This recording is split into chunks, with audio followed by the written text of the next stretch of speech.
And do you think that once they streamline the AI games that are good, that we'll see 100 games come out a month? Probably not. And the reason why, it's that people know that there's only a certain amount of things that you can release a year. Like, you reach a market saturation point where you can only sell somebody, like, think about it as like food, right? You can only sell somebody a meal 3 times a day.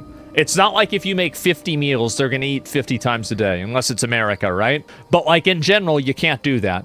So you're going to have them focus down on making better games in general. Yet porn always sells? Yeah, but like think about the girls. Like a lot of girls that do OnlyFans have a scarcity strategy, and it works quite well for them, where they're not really uploading all of the time, but when they do upload, it makes people very excited. And I think this is the same with streaming as well.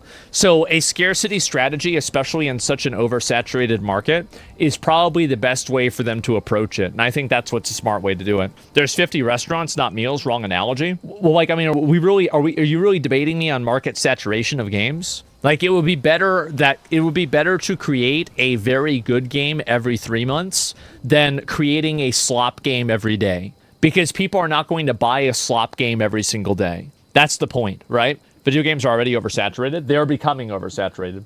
But what I think articles like this are doing, and what I think Jason Schreier and the people like him are doing, is that they're trying to create this artificial majority of people that don't like AI in order to scare companies to not using AI, I don't think this will work. And the reason why it won't work is because there are completely separate markets that are non-American markets that don't have this same type of cultural pushback that the American markets at least try to pretend like we do. And as soon as those other markets go to an international audience with a product that's made with AI that's better, people will choose and buy that product, and it will totally outperform the other markets. That's it. Poisoning the well of public opinion? Yes, that's what they're trying to do. They're trying to create and shareholders have potential reputational risks. And it's true that, like, some people don't like AI, but the amount of that truth is vastly overstated, and it's only created that way in order to make them look good. Basically, that's it.